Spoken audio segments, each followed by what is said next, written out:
If you want to have enough money to retire, regardless of how much you have saved, the first step is you got to think, act, and then execute like a person who does. And that's what we're diving into today, is really getting into the mindset and the thought process you need to make sure you're going to be okay, regardless of how much money you have. Hi, I'm Annette Bau, host of the Wealth Inside and Out podcast and founder of the Millionaire Insider. My mission is to help you simplify the money game so you can create a financially secure and fulfilled life without having to have a PhD or spend countless hours on your finances. You're going to learn how to think like a millionaire, stop worrying about money and wondering if your financial house is truly in order, and instead spend your time doing what you love. With over 3 decades advising 7, 8, and even 9-figure millionaires, and now joining that elite group, I'm in a unique position to help you make the best financial choices so you can create a secure financial future and retirement you love. This is the Wealth Inside and Out podcast. If you're ready to create or ensure your plan is in order so that you don't have to worry about outliving your money, our financial checkup is the next best step. You can go to themillionaireinsider.com/FC to access it. But basically, our financial checkup just gives you insight on where you are and, more importantly, what your next step is to ensure you can achieve your goals and not have to worry about money. So again, themillionaireinsider.com/FC. Most people fail because they don't plan. This checkup's going to help you get on track. The best day to create a plan was yesterday. The next best time is today. So I just encourage you to start, and this checkup will help you. For today's show notes, you can go to themillionaireinsider.com/133. Millionaireseries.com copyrights all materials and intellectual property. This information is for educational purposes only. It is not intended to replace any advisor or specialist or to provide any investment, financial, tax, retirement planning, or healthcare advice. By accessing this content, you agree to hold millionaireseries.com and its affiliates harmless for results achieved or not achieved. So is $1 million enough to retire? Oh, the $1 million question. And it's a question that I have heard countless times over the last 36 years as an advisor. And the answer isn't super simple. It's not a yes or a no, as you're going to find out today. I'm going to walk you through what really matters, what the numbers don't tell you, and how to confidently plan regardless of how much money you have in the bank. So let's first of all just talk about the $1 million myth. And, where did it even come from and why is it so outdated? It supposedly came about in the 80s and 90s because magazines like Money and Smart Money started mentioning it a lot. And it was like the benchmark was to become a millionaire. And that meant you were financially independent. And back then, it probably really did mean that. Today, it's just a little bit different. Another concept was the 4% rule. And this stemmed in the 90s when financial planner William Bengham published a study showing that withdrawing about 4% of your retirement savings annually, adjusted for inflation, had a high probability of lasting 30 years. So with $1 million, that would be about $40,000 a year in income, close to the average U.S. household and what they were spending in the 90s. And then the other factor was the psychological appeal. $1 million was kind of a round number, was a goal that sounded both impressive as well as achievable. And it just kind of became the shorthand for financial security. But the reality of it is, how much money you need is relative. It depends on your lifestyle, where you're living, what your life expectancy is, your healthcare costs, if you're going to need long-term care, if you're going to live forever. There are so many variables that you've got to take into account. And I think of 2 different scenarios of people that I've worked with and people who I know.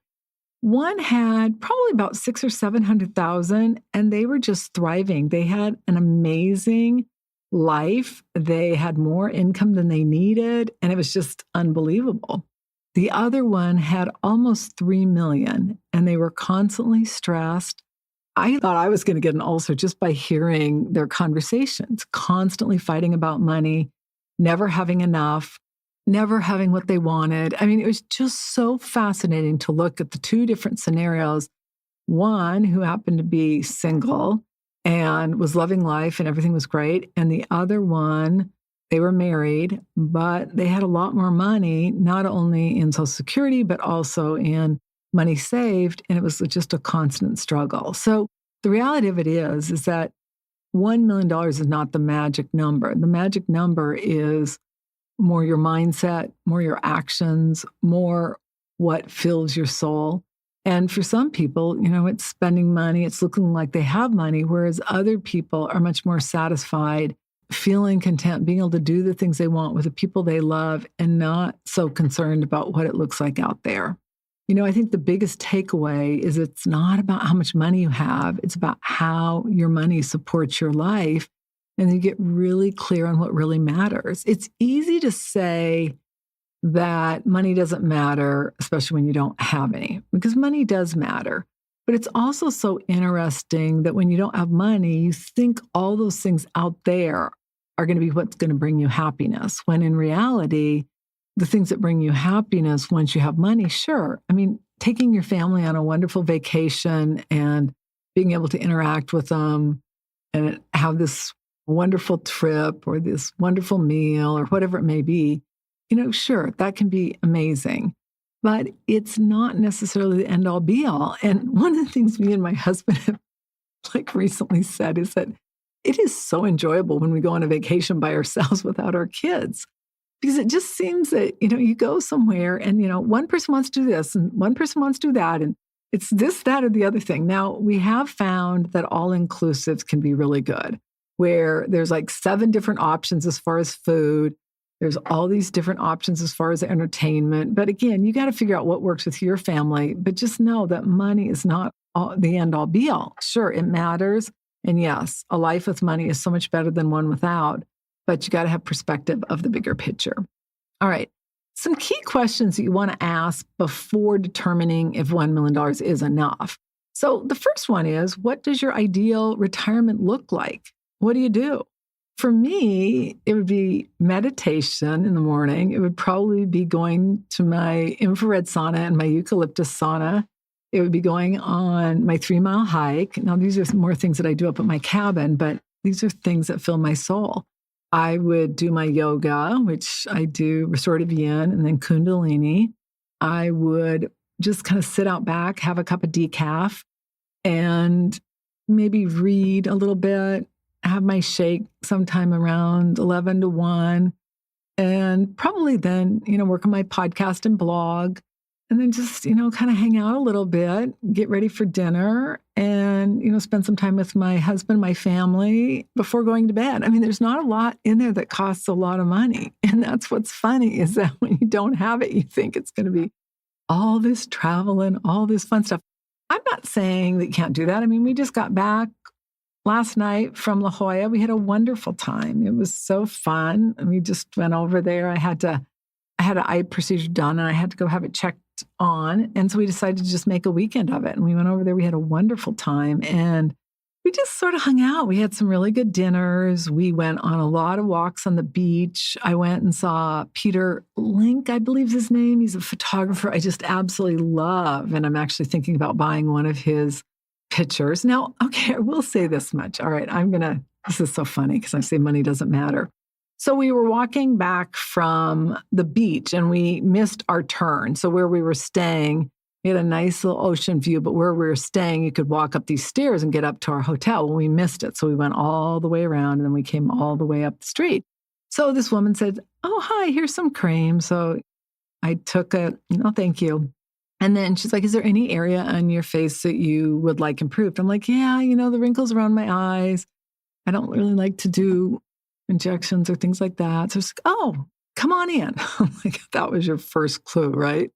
Go in. And I kid you not, she puts this stuff on my eye. I'm like, oh my God. It was like she does it on one eye and not the other. And it was just amazing. I'm like, wow, that looks really good. Oh boy, I'm not going to tell you how much money I spend, but in the thousands. And the reason I did it, so I'm going to back up a little bit. About a year ago, I went in and had a facial. And then they've got their whole package. And I'm like, oh, I'm not going to do it. Well, they had this infrared wand. And it was so interesting because I had been researching those. And this one was like $8,000. And I still spent a lot of money. I spent $3,000, but it's unbelievable. And when I use it, it really works. And it was so funny because I'm like, I need to start using that. It's just a matter of time, right? But I also wanted to get one that around my eyes.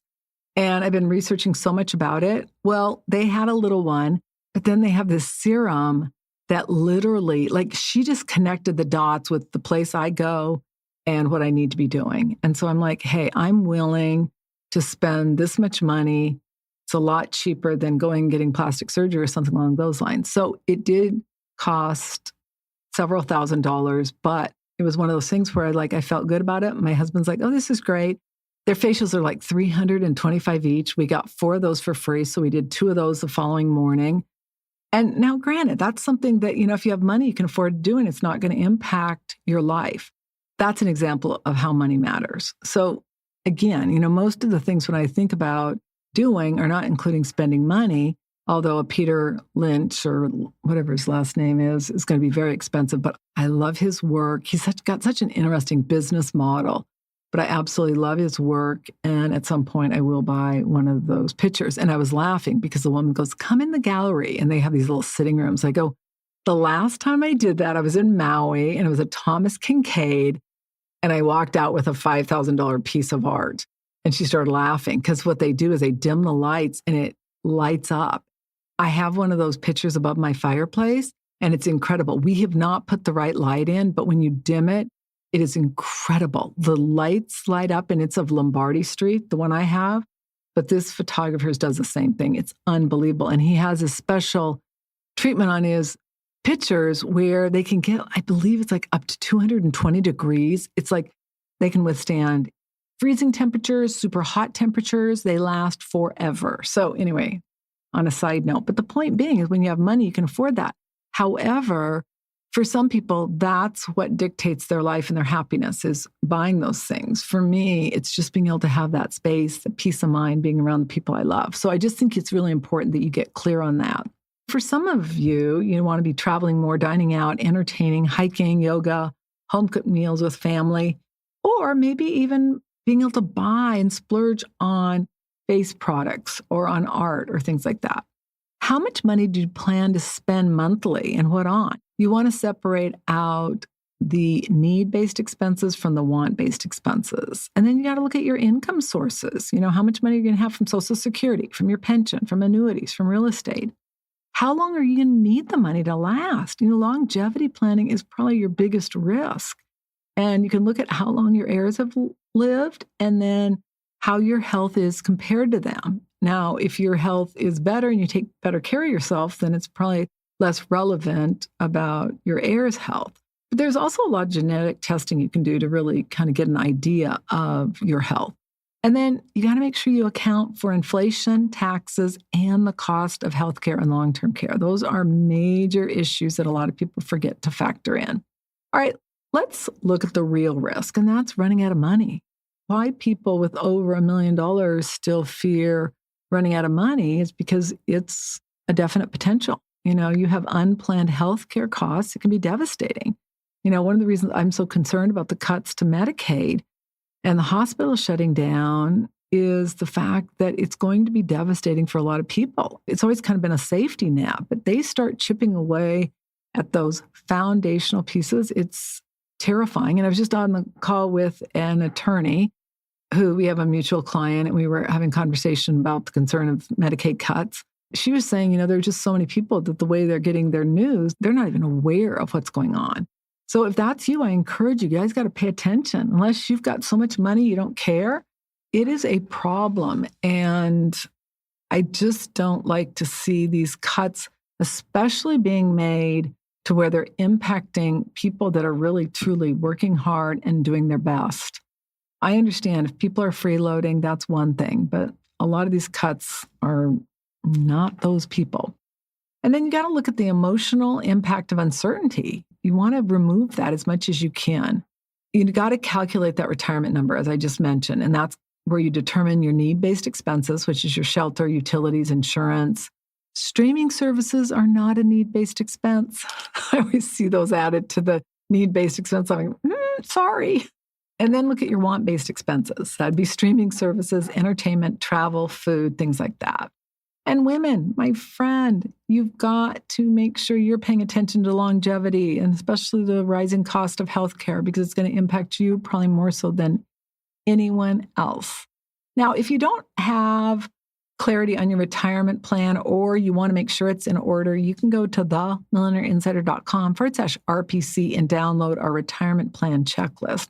That checklist just gives you insight on what you need to be doing so you can measure it against what you've done. And if you haven't done things, you can make it a priority of doing them. Let's look at income planning versus just saving.